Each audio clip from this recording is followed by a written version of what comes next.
Hey guys, Man here, and before we jump into this Magic the Gathering video, I wanted to say thank you for your support of my content. If you haven't yet, hit that subscribe button so you can be notified when we go live with a new video. Make sure you're hitting that bell as well, and make sure to leave a comment on your thoughts on this video. I love getting discussions going in the chat about the decks that we discuss on this channel. And without further ado, let's jump into the episode.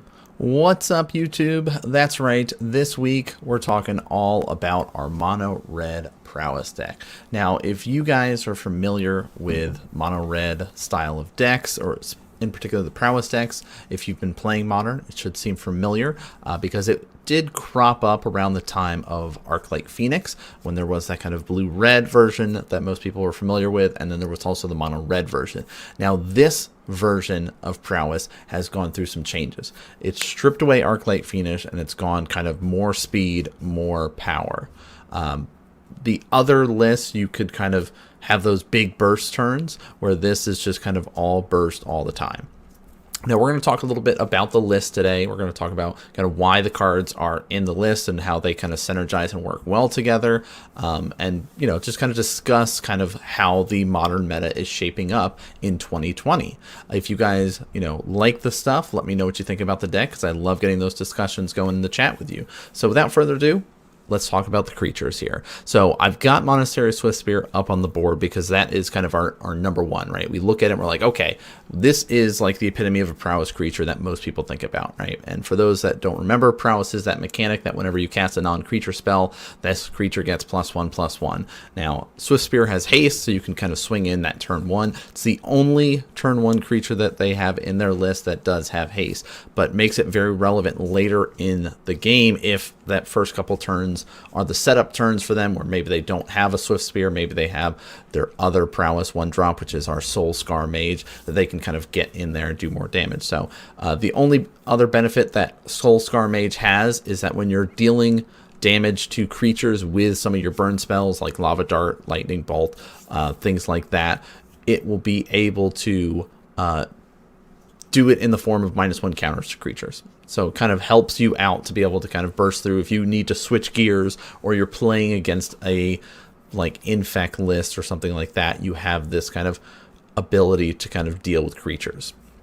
The other one, which is kind of a nice creature that's thrown into this list, which is our 2-drop. It's our Runaway Steamkin. Now, if you guys were playing any MTG Arena, this creature should seem familiar for kind of the mono red list that ran around. So the way that this creature is set up is it's a 2-drop, it's a 1/1, but it's all about you being able to cast red spells. Hey, guess what? The whole deck is red. Don't have to worry so much about this. You got to put a +1 counter on it. You can remove 3 of those +1 counters and add 3 red to your mana pool, so you can just sort of accelerate out, dump a bunch of spells out off of this, because it's going to be very easy for you to be able to just play a bunch of spells.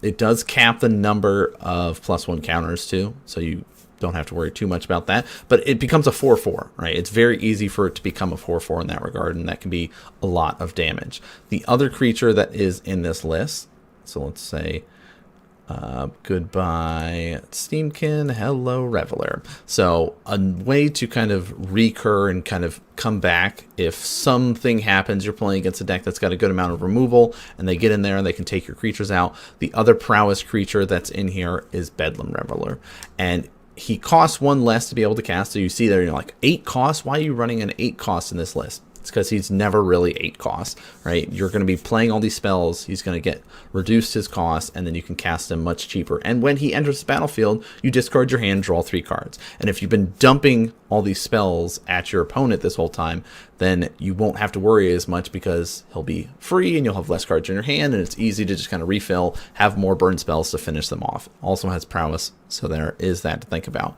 Now, you have these creatures in here that don't have haste, so you have to have a way to kind of deal with the fact that you're having to wait a turn, giving your opponent. So that's where we kind of have this crash through. Kind of once we get there, like, all right, you've got blockers, let's get in and do this kind of big burst, kill you 1 turn kind of thing, because you've had a turn to set yourself up and be ready to go. So now all my guys have trample. I draw a card, can draw into more stuff, and it's Prowess. So let's say we have Bedlam Reveler out.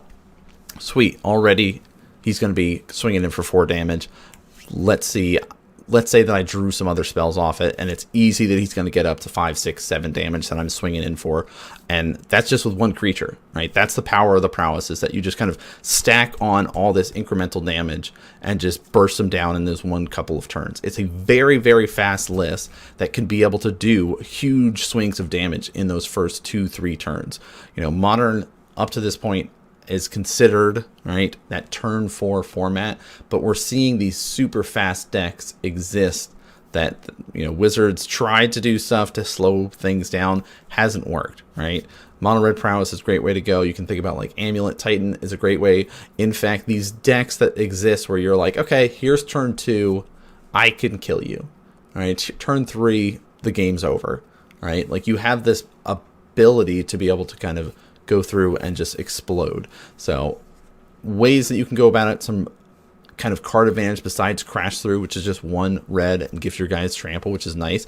You also have Manamorphose, get double mana off of it, you get a draw card. Again, these are just ways to kind of accelerate things out. You have Light Up the Stage, which for those that have been playing MTG Arena or playing any sort of red variant, burn like Prowess, things like that, you should be familiar with Light Up the Stage. But if you haven't yet, you can see over here, you can exile the top 2 cards of your library, and until your next turn, you can cast those cards. Now, it does have that Speculate, so if you dealt damage this turn, it only costs 1 red instead of the 3 that you would have to pay, so there is that nice ability to kind of power through. We've also got our burn spells to go along with things, because that's part of the power level of this deck. You have these prowess creatures that you're like, all right, I'm constantly making them bigger every turn because I'm flinging spells and playing spells. But a lot of those spells that you're playing are being flung at your opponent's face. So we've got things like Lava Dart, which you can deal 1 damage to a creature or a player, and you can sack a mountain and then be able to flash it back from your graveyard. So that has that ability to be like, all right, I can finish somebody off real quick. I don't need this mountain anymore, right? I can kill them clean, no problem. We've got Burst Lightning here, just deals 2 damage, and then you could do the kicker cost and do 4. Really, it's just, hey, here's 2 damage, boom, dome ya. Lightning Bolt, of course, 3 damage, everybody knows, and then Lava Spike, 3 damage. Now, Lava Spike is exclusively just 2 players, where the other ones do have the ability to target and change things up.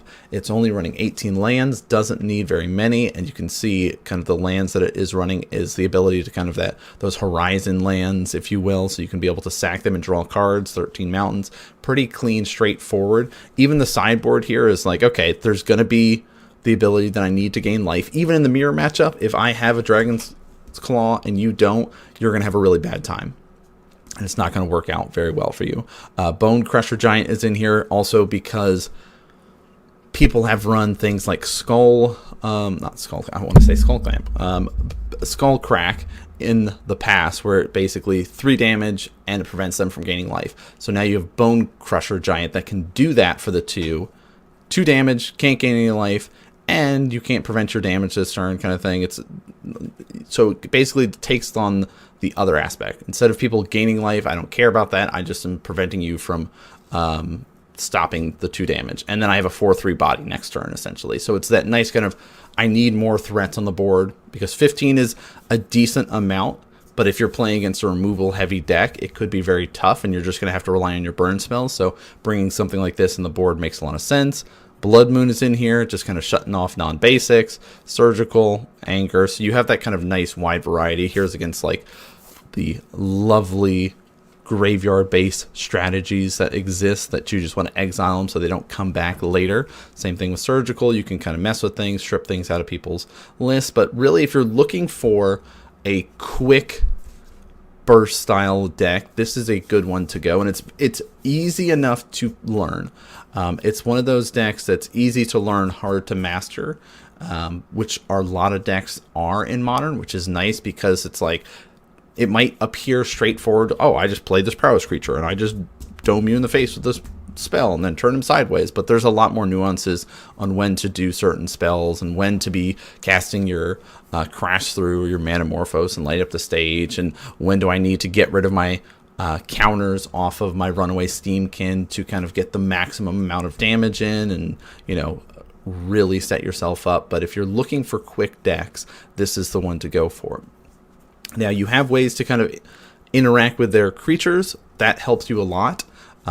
You can also just try to race against them and just like, all right, I'm going to ignore what you're doing and you're going to ignore what I'm doing, and we're just going to try to kill each other, and whoever can kill each other first wins. And we'll just play this race game. And there are certain matchups where that is the case, right? You're just like, I just got to hope, right? And you can bring in sideboard cards to kind of help you and gain life and mess with them a little bit. But it's whole idea is to do these bursts and just kind of knock them down. Boom, boom, boom, boom, boom.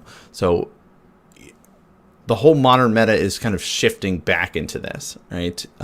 We're seeing these changes take place where lists were kind of slower at one point and then just kind of major speed up. And now we're kind of had that banning. A lot of cards kind of got adjusted. Decks were trying to stabilize and see where they're going, right? The Urza decks are now going through a new iteration trying to find where they fit now in the modern meta, and so decks are kind of adjusting accordingly. Usually right after a banning or stuff like that, we see kind of whatever consistent fast decks exist are going to come back up real quick, because it's easy to be able to just kind of steal wins away from people.